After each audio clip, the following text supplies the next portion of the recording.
Makanya saya pesan kepada semua jemaah, jangan nakal. Umur itu tidak ada yang tahu. Bukan karena kalian itu muda lalu tidak mau berhenti nunggu tua, tidak ada yang tahu.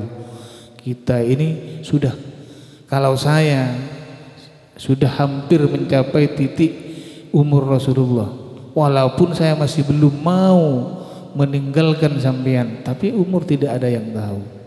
Itu rahasianya Allah, dan hanya Allah yang tahu tentang umur itu.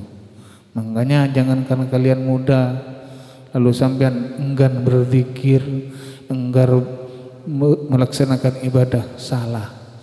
Apalagi yang sudah tua seperti saya, apalagi sudah lebih tua dari saya. Makanya saya mohon kepada semua jemaah, harus ibadah itu harus berdampingan dengan pekerjaan duniawi.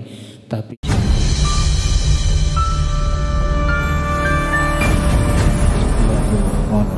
Assalamualaikum warahmatullahi wabarakatuh.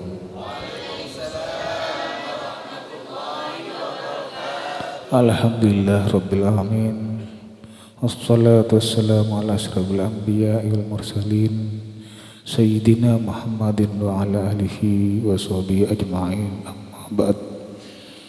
Hadirin jamaah yang dirahmati Allah, alhamdulillah malam hari ini Allah masih ngasih kesempatan, masih meridai untuk kita selalu berkumpul dalam rangka berzikir kepada Allah Subhanahu wa ta'ala.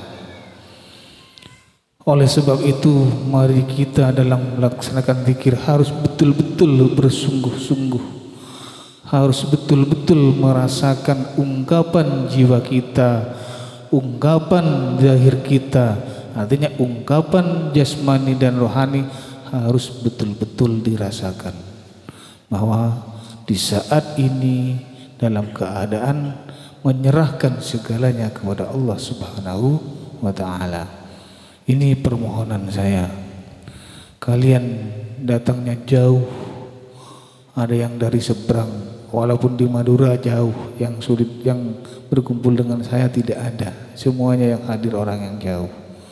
Makanya dalam berzikir harus minimal memperoleh kenikmatan dalam melaksanakan zikir. Orang berzikir itu gampang diucapkan, tapi untuk menikmati ungkapan zikir itu yang sulit. Makanya harus jiwanya hidup. Kalau tidak bisa menikmatin, makanya tidak enak. Berzikir itu tidak enak, tidak sungguh-sungguh.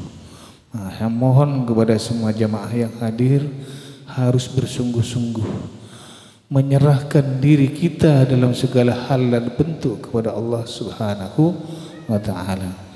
Itu yang disebut tawakal namanya.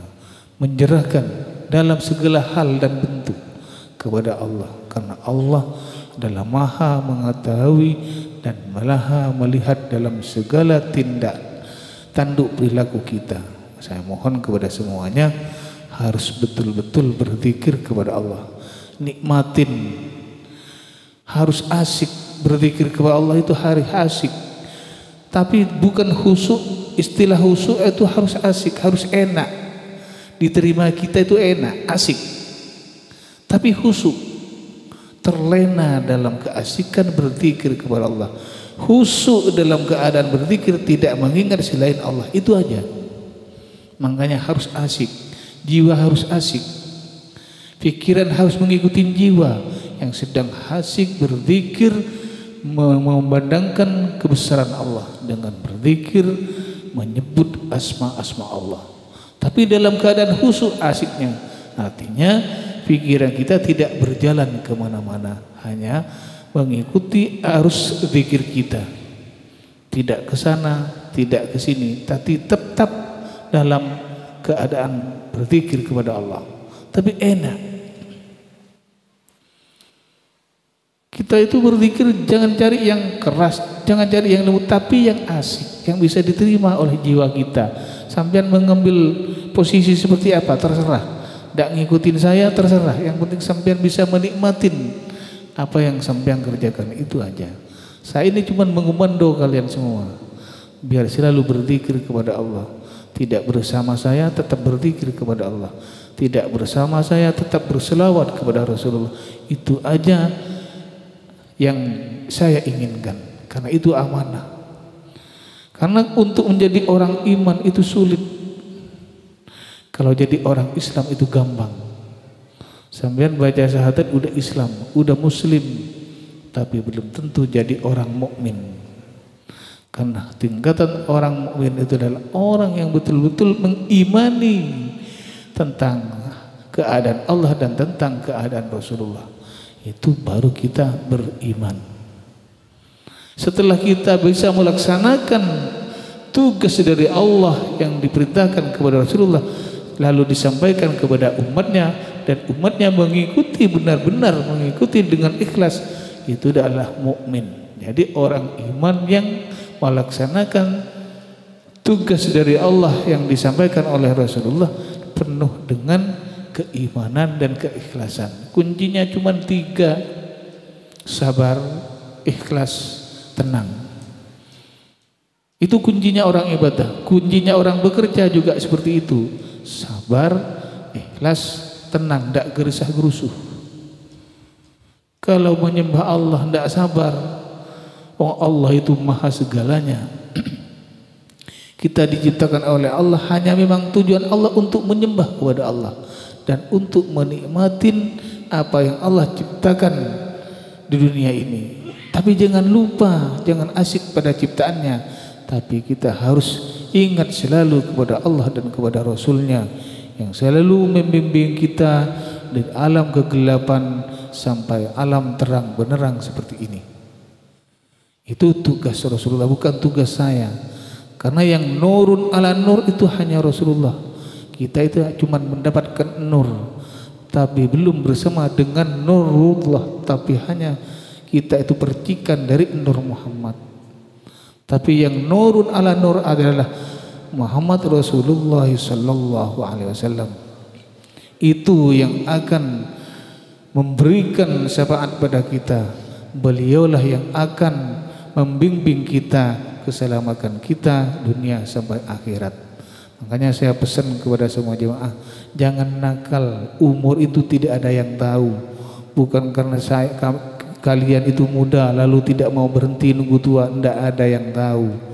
Kita ini sudah, kalau saya sudah hampir mencapai titik umur Rasulullah, walaupun saya masih belum mau meninggalkan sampean, tapi umur tidak ada yang tahu.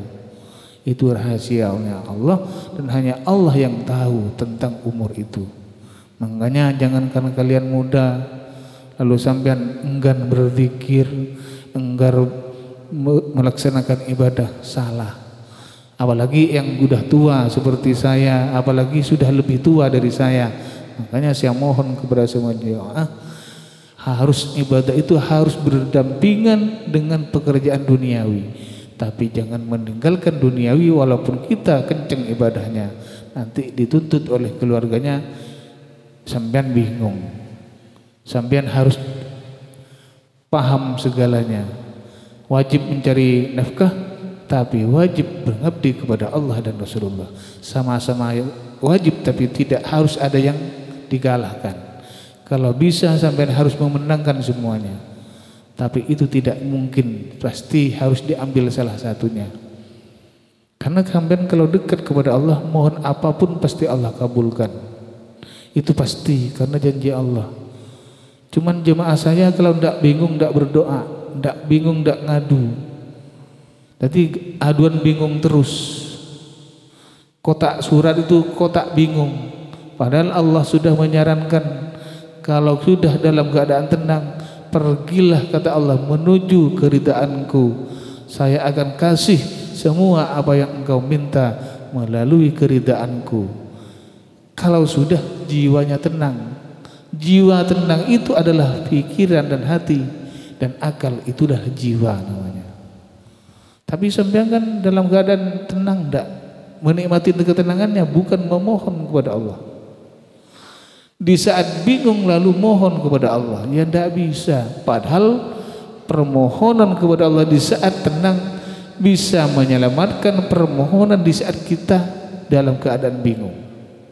Makanya perlu belajar caranya berdoa gimana dalam keadaan apa yang Allah kabulkan, bukan cuma diterima tapi Allah kabulkan, dalam keadaan tenang, hati dan pikiran nyaman menghadap Allah itu sangat ikhlas walaupun dalam keadaan minta.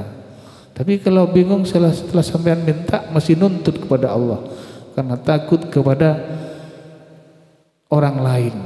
Besok ditagih hutang, mohon kalau besok tidak bisa bayar ya Allah, kami akan digusur rumah.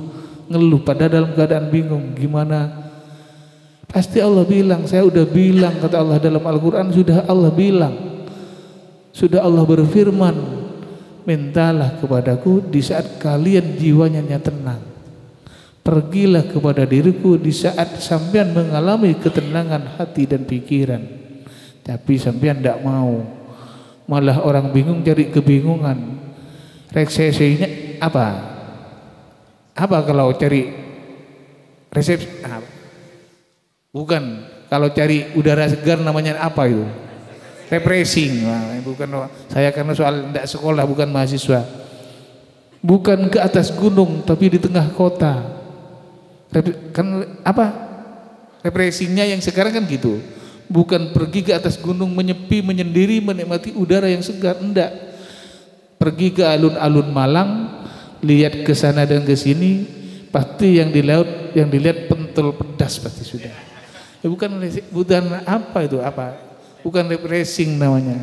Orang jenuh di tempatnya tapi pergi ke tempat yang menjenuhkan lagi. Akhirnya pulangnya kusut mukanya, udah semraut. Orang bingung masih makan jamu sambal pedas, ya udah, ndak keharuan pulangnya. Bukan seperti itu, tapi pergilah ke suasana yang tenang.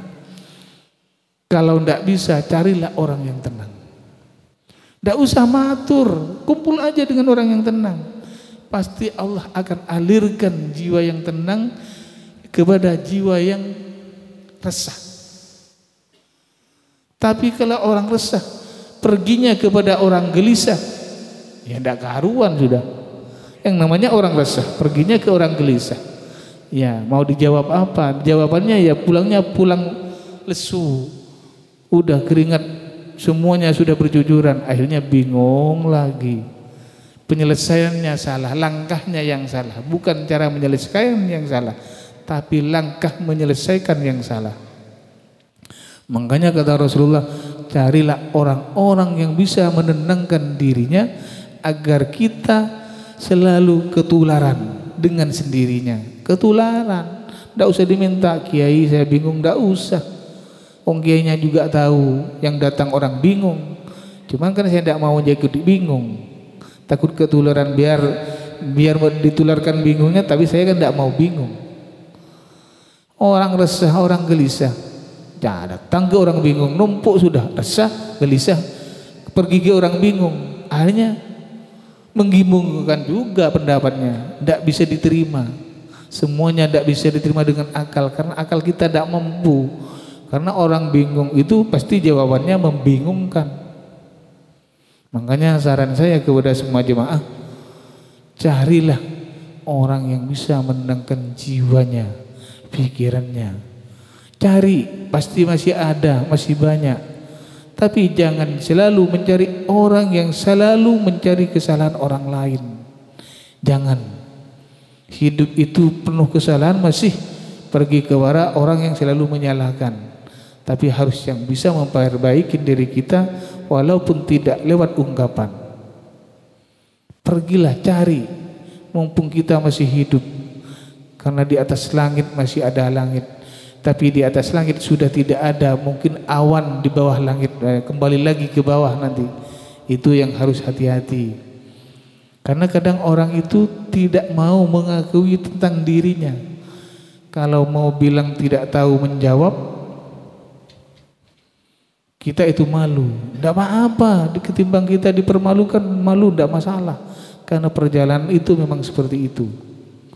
Makanya saya sarankan kepada semua jemaah, karena yang hadir dari yang paling kecil sampai yang paling besar, dari yang paling muda anaknya kelas anaknya imam sampai yang paling tua, saya tidak tahu yang paling tua ini siapa. Cuman yang paling kecil ini, yang paling rendah umurnya anaknya imam ini ada depan saya soalnya. Masa kalah sama anak kecil itu mendengarkan, cuman ndak enaknya semoga apa latu-latu ndak dibawa ngaji.